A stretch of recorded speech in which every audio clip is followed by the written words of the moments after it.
Assalamualaikum warahmatullahi wabarakatuh lur. Selamat datang di akun channel kami Omah Ternak Randu Blatung lur. Terima kasih sudah singgah di akun channel kami ya lur. Semoga sehat-sehat selalu buat kalian dimanapun berada ya lur. Oh ya lur, bagi seorang peternak pemula yang baru mau merintis dalam dunia peternakan, kami sarankan untuk mempertimbangkan beberapa aspek ya lur. Satu, untuk pembibitannya, kita harus mencari pembibitan dari ternak entok ataupun ayam yang kualitas yang bagus lur, yang punya riwayat kesehatan yang bagus, atau mungkin dari bibitan yang unggul, yang mungkin pacek atau jobirong dari entok tersebut itu adalah yang besar-besar atau yang sehat-sehat lur. Yang kedua, kita harus pertimbangkan dalam segi pakan lur. Biasanya itu kalau support dari pakan untuk yang lebih cepat tumbuhnya, perkembangannya itu biasanya menggunakan pakan yang bagus seperti pur 511 dan lain-lain lur. Namun bagi seorang pemula biasanya itu harus dipersiapkan atau dipertimbangkan dari segi pakan alternatif yang bisa menghemat dari kos ataupun biaya yang digunakan untuk perkembangan dan kelanjutan bisnisnya lur. Jadi bagi seorang pemula kami sarankan untuk memilih dari campuran pakan alternatif yang ada di sekitar kita, yang kita bisa manfaatkan dari kekayaan alam di sekitar kita lur. Salah satunya contohnya seperti di video ini lur. Kita tahu bahwa yang kami potong ini adalah yaitu batang ataupun batang pohon pepaya lur. Batang pohon pepaya ini daripada dibuang mubazir, tidak digunakan, kita bisa alihkan sebagai pakan alternatif yang digunakan untuk campuran pakan dari entok dan ayam kita lur.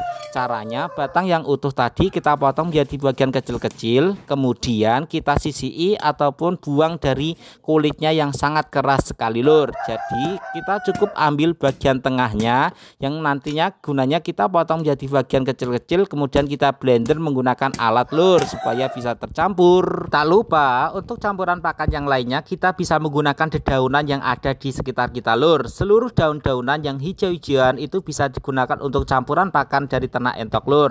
Tapi kami sarankan menggunakan daun pepaya lur. Ini lebih utama sekali karena bisa menghindari dari penyakit-penyakit yang ada di sekitar peternakan entok lur, dari mata biru dan lain, itu bisa menghambat dari daun pepaya tadi lur. Jadi untuk dedaunan pepaya tadi dan lain itu bisa dicampurkan dalam pakan alternatif tadi lur.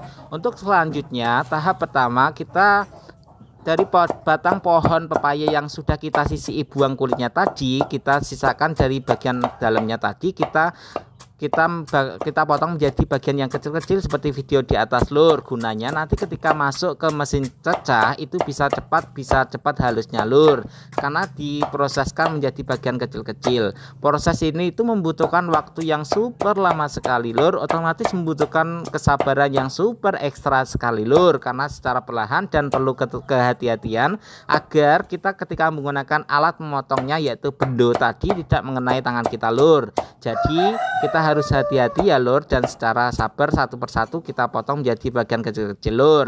Jadi yang saya gunakan dalam hal ini biasanya menggunakan dari batang pohon pepayanya, dan kita campur dengan buah kates atau pepayanya, dan tak lupa dengan daun dari pepayanya yang berfungsi untuk menghambat ataupun sebagai antisipasi dari penyakit-penyakit yang datang ke ternakan entok kita lur. Dan tak terasa satu persatu dari batang pohon pepaya tadi sudah kita potong menjadi bagian kecil-kecil ya lur. Kemudian tanpa menunggu waktu lama kita langsung let's go untuk proses pencacahan. Kita masukkan ke mesin pencecah ataupun mesin penghalus yang kami buatkan dari sanyu bekas dari rumah kita lur. Kemudian kita bentuk menjadi kotak seperti ini dengan kayu, balok dan lain-lain lur.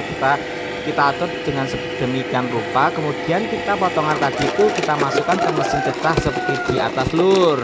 Nanti secara kehati-hatian dan secara bersabar satu persatu dari yang kita masukkan ke mesin pencecah tadi menjadi halus seperti video di atas lur. Gunanya ketika kita cacah menjadi halus ini, jadi dari anakan yang paling kecil sampai indukannya bisa makan dengan lahap lur. Jadi tidak takut untuk tersedak dan lain-lain. Jadi memudahkan untuk reproduksi dari proses makannya dari entokan ternak kita lur. Dan tanpa kita sadari nanti satu persatu juga akan menjadi halus dengan sendirinya lur ketika kita masukkan ke mesin cecahnya. Proses dari pencacahan ini tuh mengajarkan kita mempunyai arti filosofi hidup yang baik buat kita lur, untuk mengajarkan dari kesabaran dan semuanya butuh proses dalam menggapai kesuksesan. Jadi dari step by step kita nikmati saja lur, dari proses peternakan ini dari yang paling kecil kita rumat menjadi yang paling besar dan lain-lain. Jadi semuanya perlu proses, tidak ada yang instan lur, dan kita harus bisa mengambil dari intisari dari apa yang bisa kita ambil dari pelajaran yang kita lakukan lur. Dan tanpa kita sadari satu persatu dari step by stepnya telah kita lewati lur, dan inilah hasilnya dari cacahannya super lembut sekali dan kemudian siap kita distribusikan ke kandang-kandangnya untuk dimakan dari ternak kita lur. Langsung let's go, kita sambung ke video-video selanjutnya. Terima kasih.